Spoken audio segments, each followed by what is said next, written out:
welcome to the show. Very, very happy to finally get you on the show. You and I have known each other for a very long time, and you are one of Nudge's oldest customers. So it's good to finally get you on here. I know that you've been busy, but you've also had a fascinating story to tell and a fascinating time over the last few years, which obviously I know quite a lot about, and I'm excited to tell everyone else about it. You know, we have a lot of different founders on here. We have a lot of early stage startups.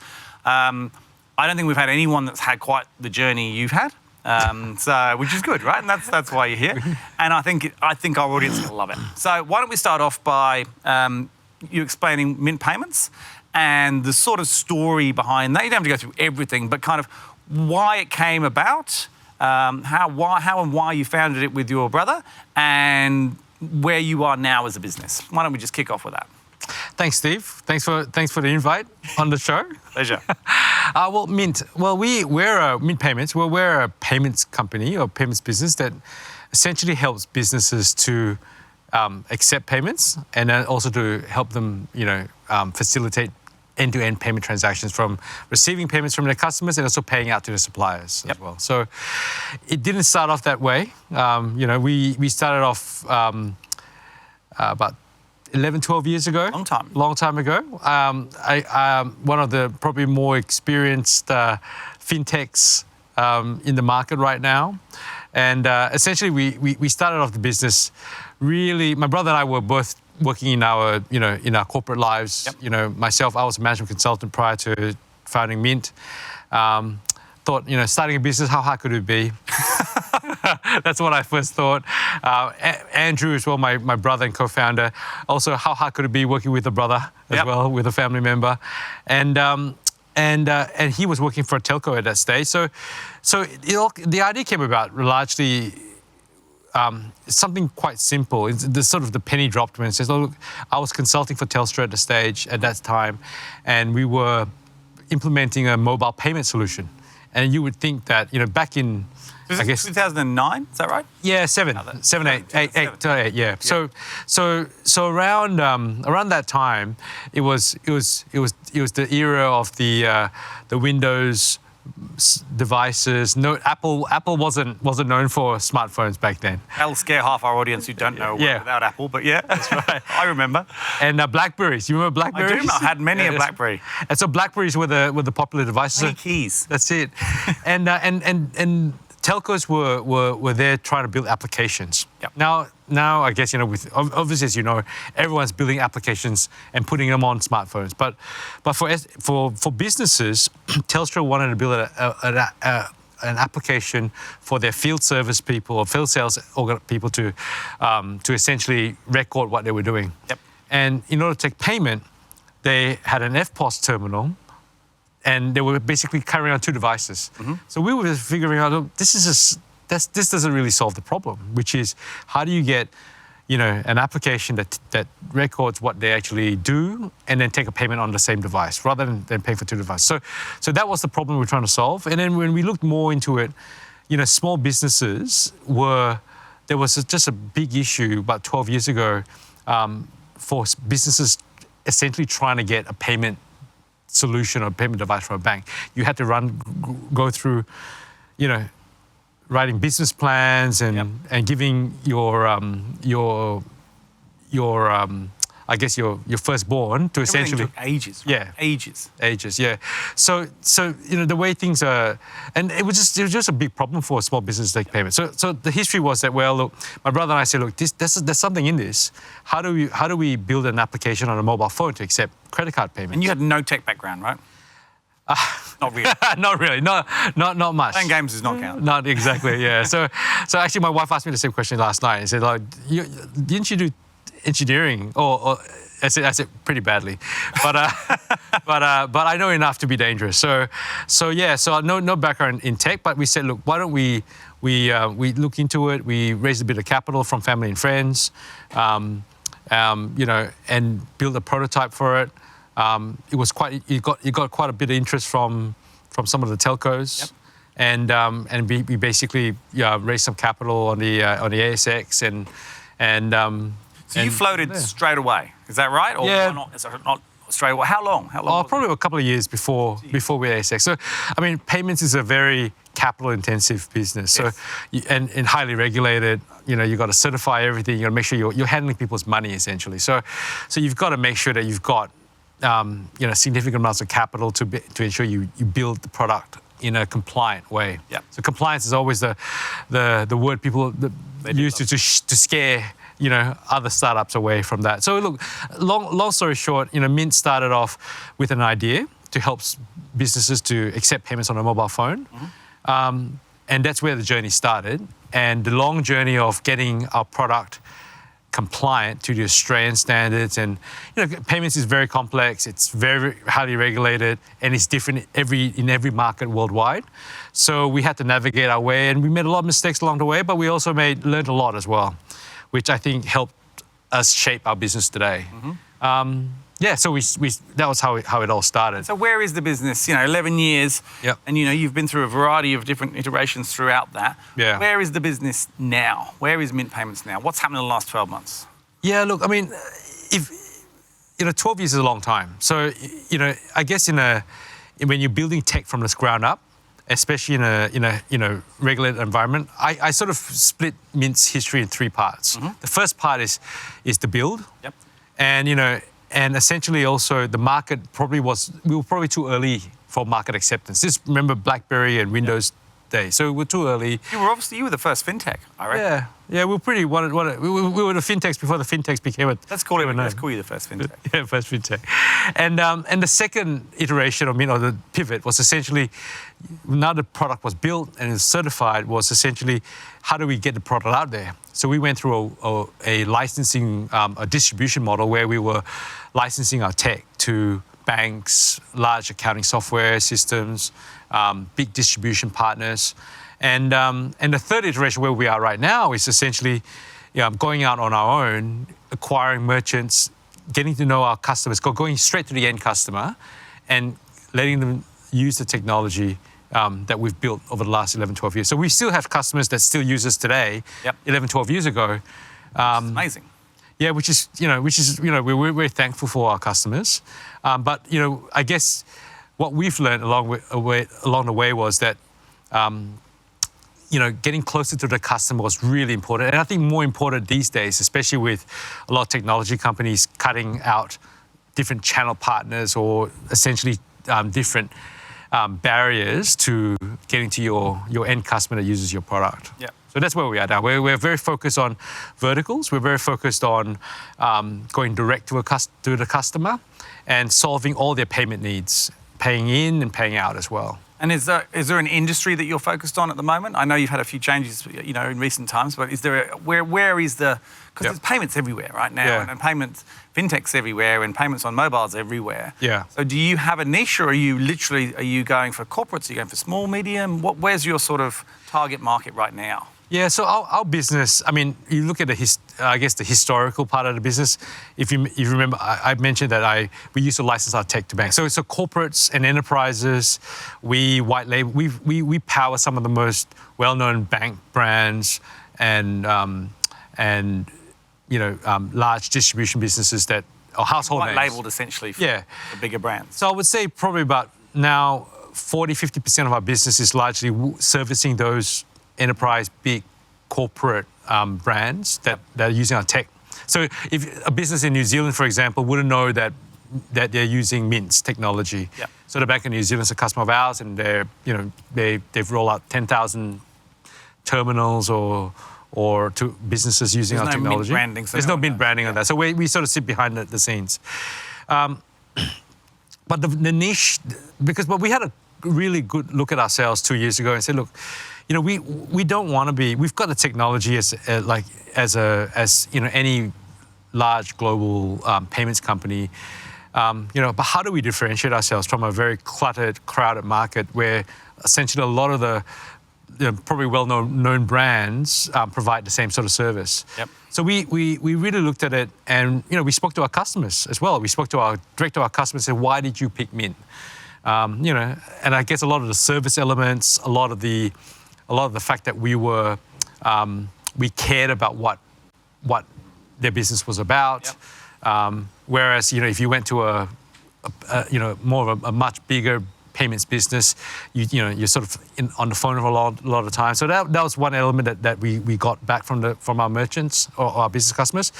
Yep. And a lot of our customers say, look, if we had a payments provider that actually rewarded us for transacting, Yep. then we would definitely move from our current incumbent to you. So, so we were basically, looking at that and how we could differentiate. And part of that differentiation was not only rewarding or providing a lot of value-added services back to the merchant, but also, importantly, targeting verticals that are largely underserved by the general acquirers. And the verticals that we're focused on right now has been the source of our growth. Our largest growth has been the travel and tourism industry. Yes. So that's been a Its own problems. We're just looking at some data. Like we're just experiencing the last 2-3 years. This has been a large. I guess the last 2-3 years, it's been the growth has been pretty explosive. Yep. It's been amazing. We've got some of the biggest brands as our customers, like Flight Centre, Hello World. Lots of independent travel agents. Using and loving our system. And it's a $20 billion market in Australia. So it's and it's largely underserved by the banks, by the large acquirers. So that vertical has been pretty much, has been our focus. Yep. But as what we all can see, when no one's traveling right now. They are as of yesterday. Yes, that's right. I heard a plane fly over earlier, which was quite strange because I don't think I've heard one in 6 months. So it's right. Life's coming back. It is, and I think we. It's been the source of our growth, but the last 6 months has been challenging. But we started looking at other verticals, and because our technology applies across both online and e-commerce and mobile, and also face-to-face in-store. So we looked at some of the growth verticals, and other than travel, where we're seeing a strong pickup in growth has been in our online digital vertical. So online e-com stores, businesses that want to sell their wares on a website. Yep. So and that market has been growing by 15% year on year And it's generally. had a real boost the last 6 months. Yeah, but what we're seeing, probably about 40-50% growth in that vertical. Wow. But yeah, look, it's so. I guess we do provide services to the general market, but I guess where we're focused on is providing a vertical solution for travel agents and also largely online e-com businesses. And I guess our real point of difference is really more about not just helping them take payments from their customers through their website, but also helping them pay out to their suppliers through a foreign exchange payment or through a virtual card. So, one provider like Mint can provide a whole end-to-end solution. Cool. And I believe no one in the marketplace currently does that. That's what you do. Okay. Yeah. Now, you said 12 years, made a lot of mistakes. I'd like to hear about... I'm going to ask you a two-part question here. Yeah. Because I think there's a really important thing that I do want to talk about today because I think it's incredibly relevant. Yeah. So, and they may tie together, I'm not sure. So I want to know what you feel was what was the biggest mistake and the biggest learning you've had in those 12 years? And it could have been earlier, it could have been last week.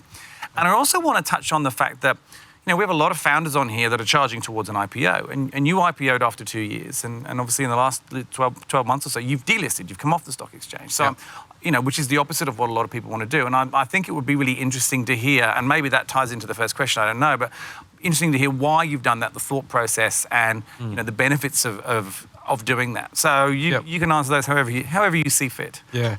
So, the question around IPO, I think there's a lot of stuff, a lot of things in the press where people say, look, do you IPO too early? The ASX sort of littered with a lot of, pre-revenue type businesses. Look, the ASX or the listing has been good for Mint. Has been good for Mint. I think it just wasn't right for us right now. When I say good for Mint, it's more like it gave us a lot of credibility, governance, framework, access to capital, all the good things. But there's obviously additional overheads around management, and it just does take you away from the main game, which is growing a business. What does it cost you to be on the ASX a year in governance and reporting? Because I think a lot of people have no idea, and it's quite expensive, right? Look, if you do it on the no matter, I think it costs anything between $300,000 to $500,000 a year. A year, That's a lot of money. Yeah, whether you talk about directors' fees, listing fees, all those sort of fees that all add up. I think it's not just the hard costs. It's more around, where you're potentially as a business, where you're thinking about how do you execute the strategy for the business for the long-term value of shareholders, whereas potentially making decisions that are more short-term. So unfortunately, that's that just plays in because you're always in the spotlight around that. So look, I mean, the ASX grade is good for certain businesses. A lot of businesses have come on and off the board for various reasons. I think fundamentally, whether you're a business that's listed or not listed, you've just got to have a good underlying business. Yep. If you have a good underlying business, whether you're listed or unlisted, it'll work. Yep. Either way. Do I regret listing? No, I don't. I don't regret. I've learned a lot out of it. I've met a lot of great people out of it. Did I list too early? Yeah, but if I didn't list, Mint probably wouldn't be around. Well, then you didn't list too early. Yeah, that's right. Exactly. That's your answer. Exactly. And we were probably in a period where it was pre a lot of venture capital industry in Australia. And it was pre-payments companies really as well. I mean, yeah. So there's that. You were an unknown almost to investors and analysts, I guess, to some degree. Yeah, that's right. That's right. So I mean, So I mean, look, I don't see the listing as a mistake. It was definitely something which I learned a lot out of it. It was a good experience, and I think we all benefit. I mean, everyone benefit from it as well. Okay. We delisted largely because we just felt that the listing wasn't giving us the right value for the business moving forward, and we've got some really great plans over the next couple of years. And I think COVID definitely drove and accelerated that decision point as well. And you've done some capital raises and stuff since. Yeah, haven't you? That's right. So fortunately for us, I think in the end, getting your shareholders engaged is just critical, whether you're listed or unlisted as well. Later on, they know that businesses, have got challenges. They're not. It's just not just a straight line all the way, and the straight line doesn't come without blood, sweat, and tears. Yep.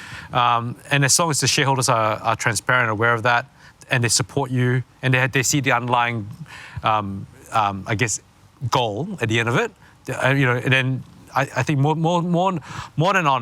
often than not, they'll support you. Yep. Okay. So the delisting came at a point where we wanted to save some costs, but also do things in the background and then in the next 18, 24 months and then come back up a much stronger and bigger company. And in everything that you've learned in the last 12 years, what do you think has been the biggest lesson that you've had and in running Mint in whatever form? What do you think has been the most fundamental thing you've learned? Well, I mean, not just because I'm sitting here talking to you, but how good recruiters can be. Is that what you're going to say? No, but I think in the end, I mean, a business like Mint, we're a payments business, we're a tech business. Yep. But in the end, when you look at your as a payments or a tech business, people will get obsessed about what's your recurring revenue look like, what's your gross margin, what's your LTV, cost of acquisition, blah, blah, blah, all those metrics that sort of determine whether you're a good, viable, long-term business from a tech perspective. But what they don't see sometimes is what happens below the line, which is the cost side. And I think the biggest lesson I learned is my biggest cost line is people. Yep. 70% of my cost is people. So I guess, going back to one of your questions, what's your biggest lesson learned has been, getting the wrong people on board may cost you a lot of money in the longer term. That question. Because it affects the top line. So I guess, the lesson learned is that, we're a tech business, but we're a people business. So we're not, our balance sheet is not full of machines and factories and assets like warehouses. It's all about people. Yep. And I guess, sometimes maybe making a decision on hiring too fast or hiring too slow, often can make, significant impacts on the business. You and I have been through that journey many times. Yes, many that's roles. right. That's right. Been good though. That's right. That's right. So look, I mean, and I think for me, that's probably one of the biggest things. I mean, we're a people business, and I think getting the right mix of skill sets, culture, people that believe in the vision of the business is really critical. Absolutely. Yeah. Okay. Now, I've got the question that I like the most, which is the question about beliefs. Now, it's a tough one, but I'm hoping you had a little think about it. So beliefs are something that you just believe. It's not, you don't need to be persuaded, it's just something you believe. And there's a variety of reasons that create beliefs. It's your upbringing, it's your environment, all sorts of different things. Sometimes it's just actually ingrained in you. Have there been any beliefs that have, what strong beliefs that have changed in you, either because of COVID or because of the business or because of some other life-changing event? It doesn't even have to be related to Mint, but just interested to know, is there a belief that you had that has now changed, and what caused that change? Oh, wow, that's a good question. Oh, look, I mean, I might turn it. I'll turn it a little bit around by saying I think. No, turn it away. I think what my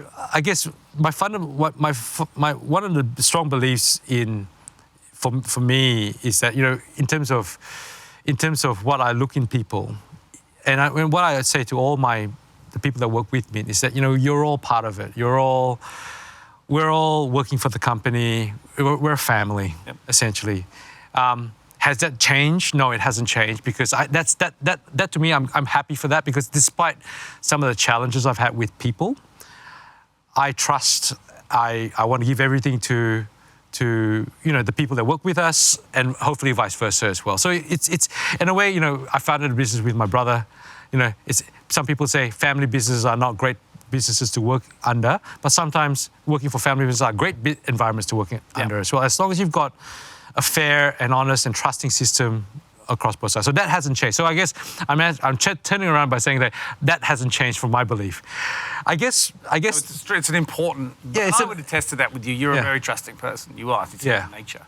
Yeah. So that family. And look, family is something that we hear a lot of on this show when we talk to founders, and it's a consistent. It's a consistent point that people bring up, whether it's real family or family as a business. Yeah. There's a lot of similarities in that, and a lot of very successful businesses feel like they are families. And you're right, some people don't like family businesses, but I think that's probably not where you have a co-founding tech business. It's more where you have this huge, giant business that's run by cousins and aunts and uncles. That can be very difficult, right? That's right. I think that's right. When you've got two founders who are brothers who know each other and trust each other, it's no different having two co-founders in the same scenario. That's right. But correct. And I guess that fundamental belief system is still strong within our business at Mint. One thing that has changed was also that I was of the belief that, because as a small business, we had a team of about 40 people in the business. Like, we needed to be, because we're working on things all the time, we had to be in the office all the time. Yep. And because that's the way we encourage collaboration and working with each other and getting to know each other as a group, as a family group. But obviously with COVID, that blew everything out. We actually basically had to go from pretty much everyone sort of working together, 5 days a week, to basically not working together at all. Yeah. So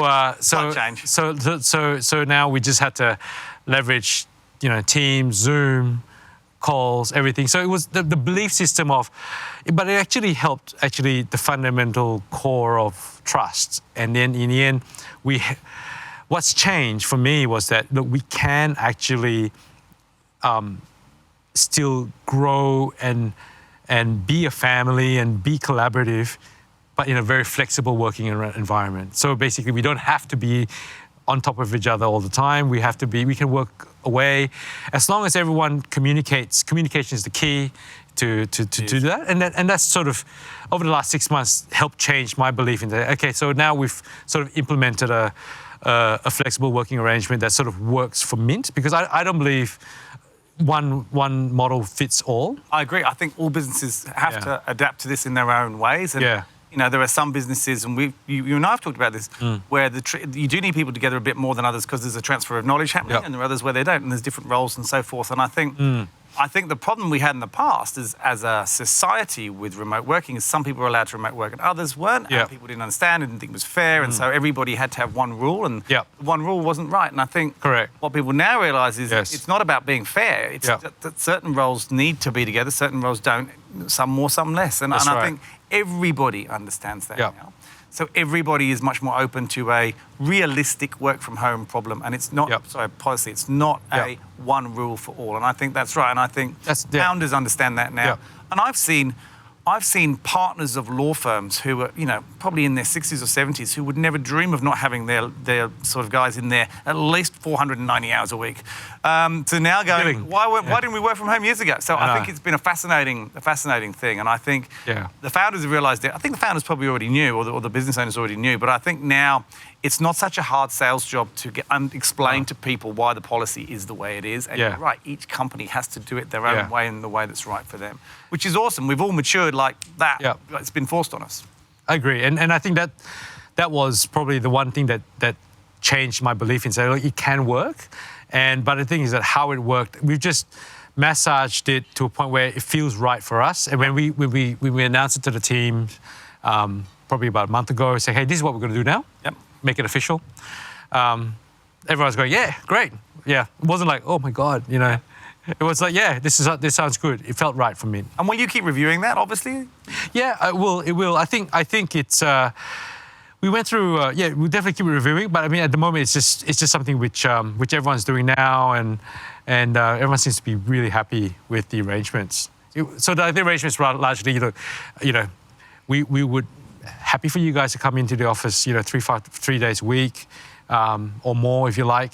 But at least you've got flexibility. Yep. Okay.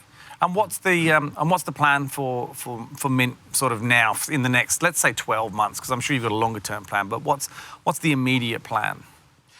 Oh, world domination, Steve. Definitely. In 12 months? Yeah, absolutely. 24 months. We're keeping that quiet. No, well, look.